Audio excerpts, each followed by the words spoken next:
Hi, I am Mohit and welcome to a brand new travel series. इस बार मैं पहुंचा हूं वियतनाम, एक ऐसा देश जहां मैं पूरे नॉर्थ से साउथ तक ट्रैवल करने वाला हूं। और शुरुआत हो रही है वियतनाम की कैपिटल सिटी हनोई से।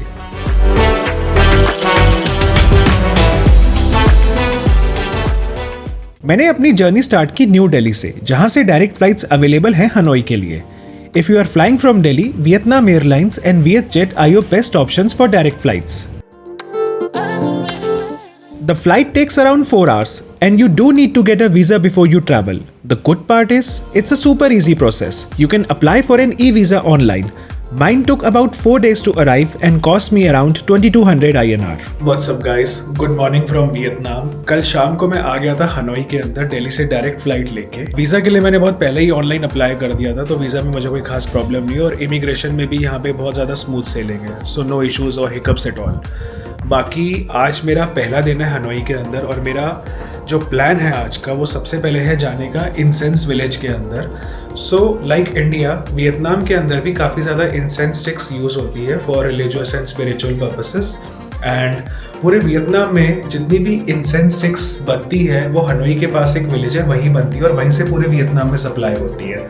सो सबसे पहले मेरा प्लान है इस विलेज में जाके देखने का।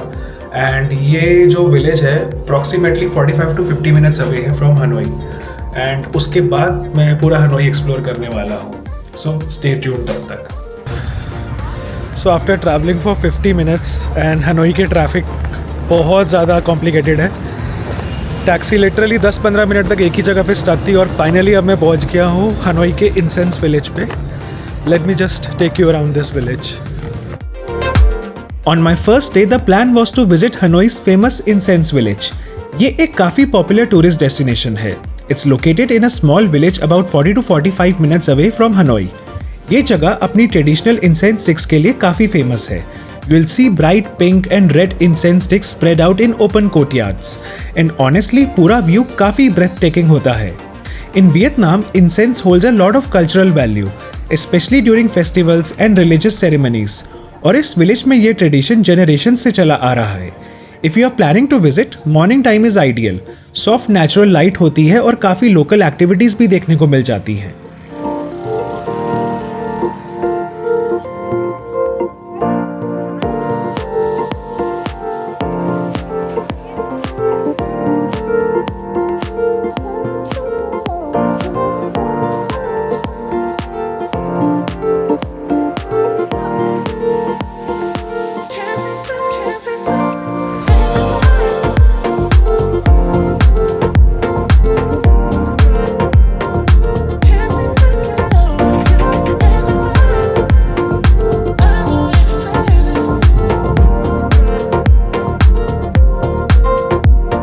Just a little outside Hanoi is a place called 54 ethnic groups.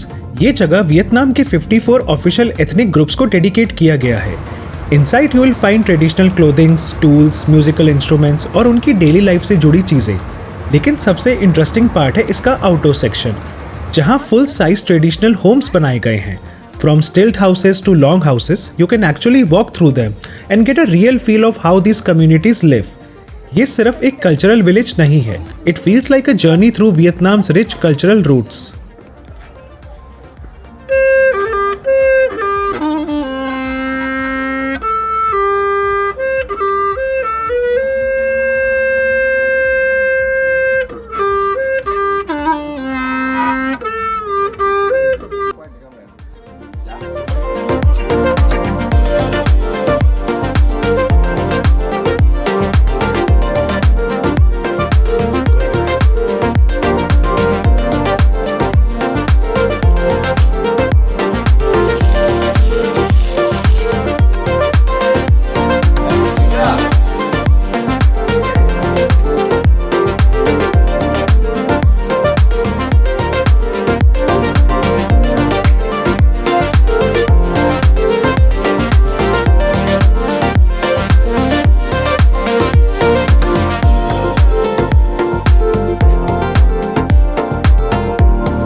So right now I am at the ethnic cultural village of Vietnam. ये हनोई से 90 मिनट्स अवे है और यहाँ आने के लिए पब्लिक ट्रांसपोर्टेशन इजीली अवेलेबल है। 2 टैक्सी भी हायर कर सकते हैं क्योंकि वियतनाम के प्राइसेस एक्सट्रीमली चीप हैं।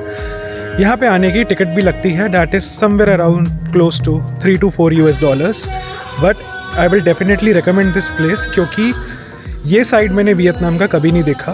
This is the cultural village of Vietnam और यहाँ पे 54 माइनॉरिटी एथनिक कम्युनिटीज़ को प्रिजर्व किया गया है। यहाँ पे बहुत सारे विलेजेस हैं। फॉर एग्जांपल जो मैंने पहले दिखाया था दैट वाज विलेज 1 और उस विलेज 1 के अंदर टोटल 28 कम्युनिटीज़ रहती है और ऐसे यहाँ पे बहुत सारे विलेज हैं और हर सारे विलेज अपने अपने कम्युनिटी ग्रुप्स के जो भी उनके कल्चर्स होते हैं उनको रिप्रेजेंट करते हैं।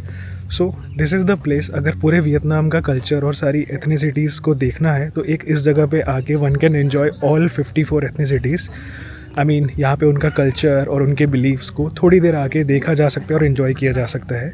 ये साइड ऑफ वियतनाम मुझे पहले नहीं पता थी बट यहाँ पे आके काफ़ी अच्छा फील हो रहा है। काफ़ी सारे लोग जितने भी वियतनाम में आते हैं it's mostly because of the amazing beaches, amazing food. बहुत कम लोग होते हैं जो वियतनाम के कल्चर को समझना चाहते हैं।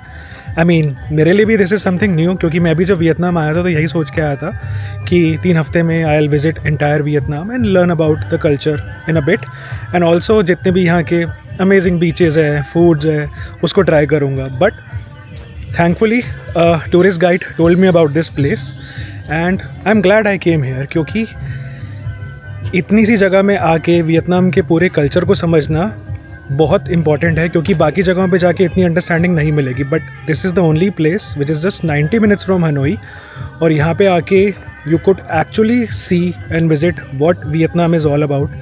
कितने कल्चरल ग्रुप्स हैं यहाँ पे, ये लोग क्या फॉलो करते हैं, क्या इनके रीति रिवाज है, how do they celebrate their own music, their folk stories and everything about it. अगर किसी को भी लाइक बाकी देशों के कल्चर में इंटरेस्ट है and how do people actually live there, so this is the best play to see that.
By evening, it was time for dinner, and I headed to a Vietnamese vegan restaurant located in the Old Quarter area of Hanoi.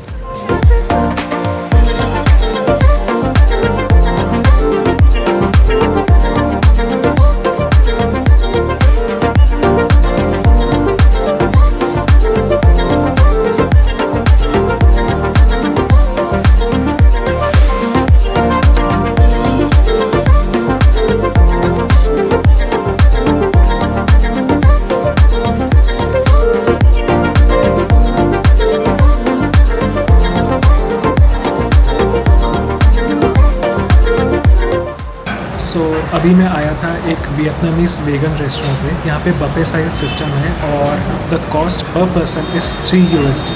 Yes, $3 में buffet style restaurant and completely vegetarian. But this is all Vietnamese food and restaurant का नाम है Veggie Castle. It's right in the old quarter area of Hanoi and अभी सिर्फ 6 बज रहे हैं इसलिए लोग बहुत कम हैं। But I really wanted to try Vietnamese food और वेजिटेरियन ऑप्शन तो यहाँ पे भर भर कर है।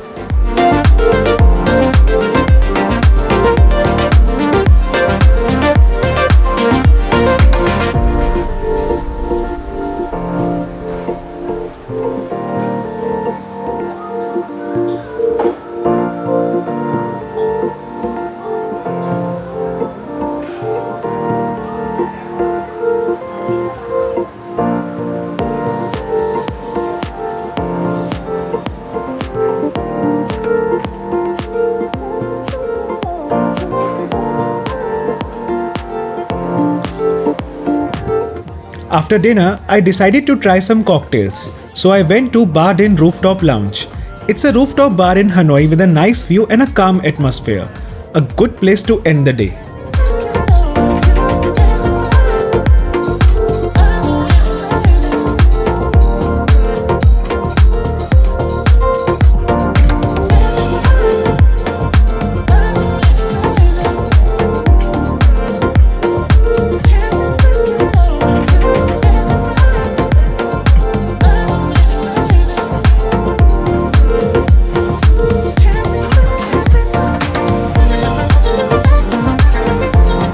Next day, I started my morning by visiting the famous Jade Temple.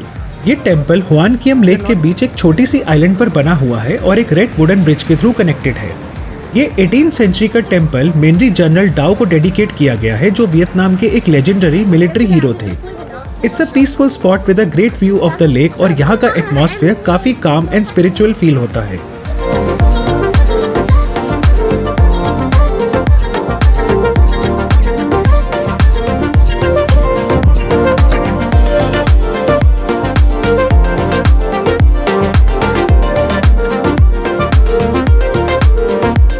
ये टेम्पल सिर्फ हिस्टोरिकल ही नहीं बल्कि एक इंटरेस्टिंग लेजेंड से भी जुड़ा हुआ है। कहा जाता है कि 15th सेंचुरी में किंग लॉय को एक मैजिकल स्वॉर्ड मिला था, जिसके थ्रू उन्होंने वियतनाम को चाइनीज रूल से आजाद कराया। जब उनकी जीत हो गई तो एक जायंट टर्टल हुआन कियम लेक से उतरा और उसने स्वॉर्ड वापस मांग ली। तब से इस लेक का नाम हुआन कियम लेक, जिसका मतलब है lake of the return sword. आज भी टेम्पल के अंदर एक प्रिजर्व्ड जायंट टर्टल रखा गया है, जिसे लोग इस लेजेंड का हिस्सा मानते हैं।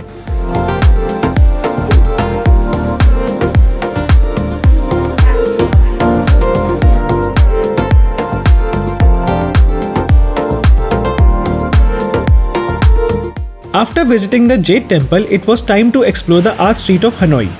ये स्ट्रीट ओल्ड क्वार्टर के पास लोकेटेड है और यहाँ पुराने रेलवे ब्रिज के आर्क्स पर कलरफुल म्यूरियल्स बनाए गए हैं।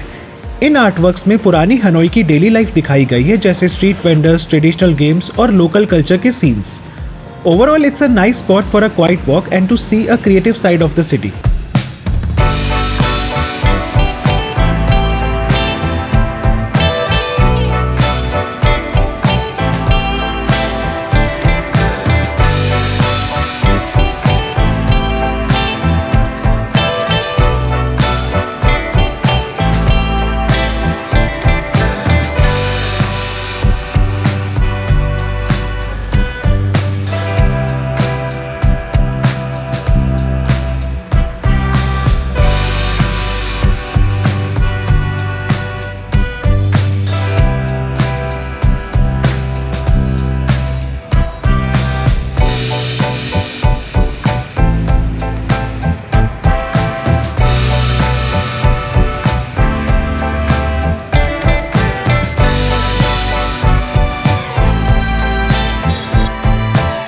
After that I headed to Saint Joseph's Cathedral. ये 19th सेंचुरी में बिल्ड हुआ था और इसका डिजाइन पेरिस के नोट्रे डाम कैथीड्रल से इंस्पायर्ड है। कैथीड्रल का आर्किटेक्चर गॉथिक स्टाइल का है with tall pointed arches and large stand glass windows. ये ओल्ड क्वार्टर के सेंटर में लोकेटेड है और अभी भी एक एक्टिव चर्च है।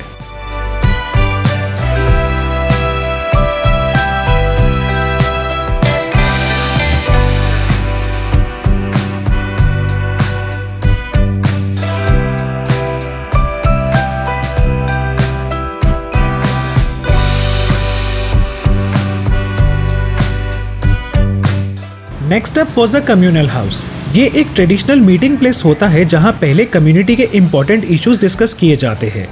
इन हाउसेस को यूजुअली वियतनाम के एल्डर्स लीड करते हैं और ये जगह एक तरह से सोशल एंड स्पिरिचुअल सेंटर की तरह काम करती है।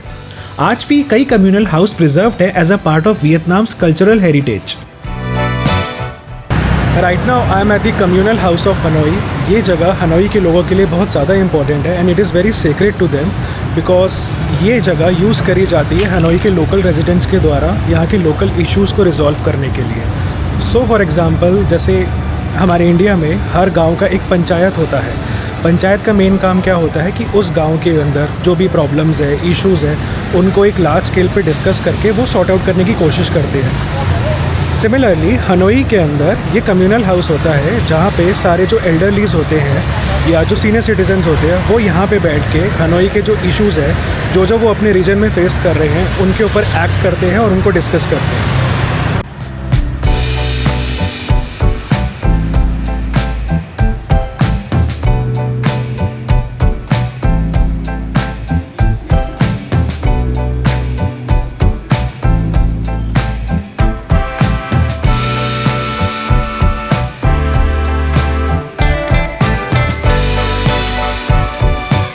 हनोई के दो मेन एरियाज हैं, ओल्ड क्वार्टर और फ्रेंच क्वार्टर। ओल्ड क्वार्टर में अराउंड 36 नैरो स्ट्रीट्स हैं और ये area local food, night life और स्ट्रीट साइड एनर्जी के लिए जाना जाता है। यहाँ लोकल लोग चिल करते हैं, स्मॉल कैफेज और स्ट्रीट वेंडर्स हर जगह मिल जाते हैं। On the other hand French Quarter थोड़ा ज़्यादा मॉडर्नाइज्ड है। Wide roads, colonial style buildings और थोड़े अपस्केल ऑप्शंस जैसे शॉपिंग मॉल्स, आर्ट गैलरीज और ब्रांडेड स्टोर्स यहाँ मिलते हैं। दोनों एरियाज का वाइब अलग है और अपने अपने तरीके से दोनों ही बहुत इंटरेस्टिंग है।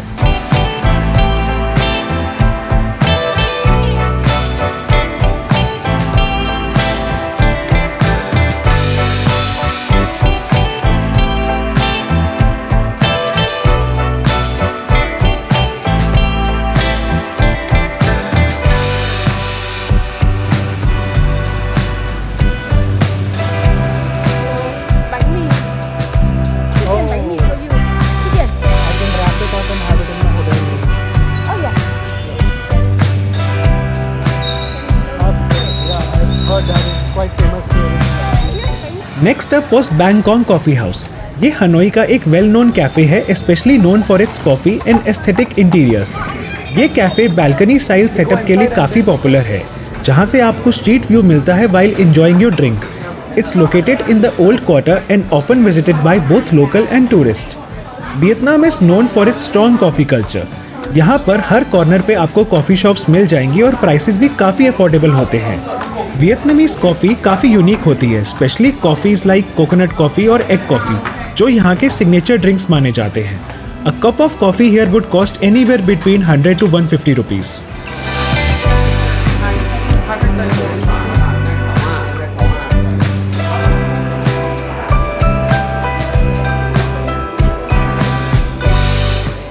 अभी मैं आया था बैंकॉक कैफ़े में। ये हनोई का सबसे फेमस कैफ़े है for their egg coffees, coconut coffees and also for the dessert. Just look at the views from this coffee shop.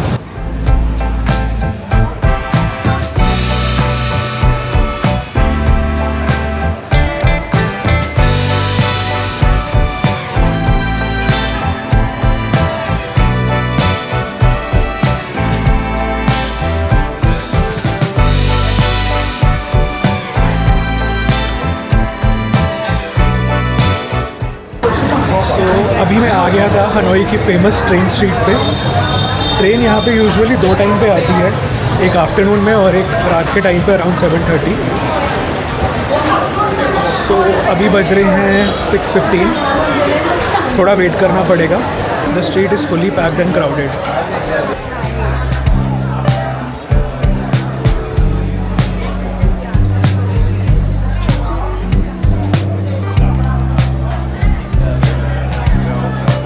To end the day, I headed to one of the Hanoi's most talked about spots, train street. ये एक narrow residential लेन है जहाँ से active railway track गुजरता है बिल्कुल लोगों के घरों के बीच से। ट्रेन के पास होने से कुछ टाइम पहले कैफेज अपनी टेबल हटा देते हैं और लोग साइड में हो जाते हैं। It's quite a unique setup. Entry is now regulated for safety और आप ऑथोराइज्ड कैफेज के थ्रू ही अंदर जा सकते हो। यहाँ के cafes not only offer a great view of the passing train, but they also serve surprisingly good food and drinks. कहीं जगहों पर तो एम्बियंस इतना लाइवली होता है कि it almost feels like you are sitting in a club. Prices भी काफ़ी अफोर्डेबल हैं। 2 लोगों के लिए एक प्रॉपर मील और ड्रिंक्स अराउंड 500 to 700 INR के बीच मिल जाता है, which is very reasonable compare to Indian prices.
My hotel was located in the Old Quarter area, which turned out to be the most convenient place to stay.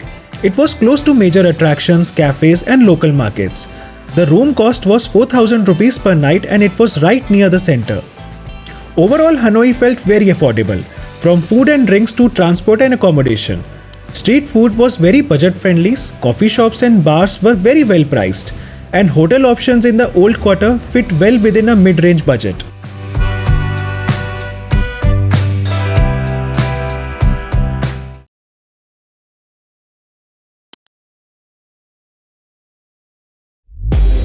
Next up, I'm heading to Halong Bay for a $300 cruise experience, something unique and completely different from the Hanoi vibe.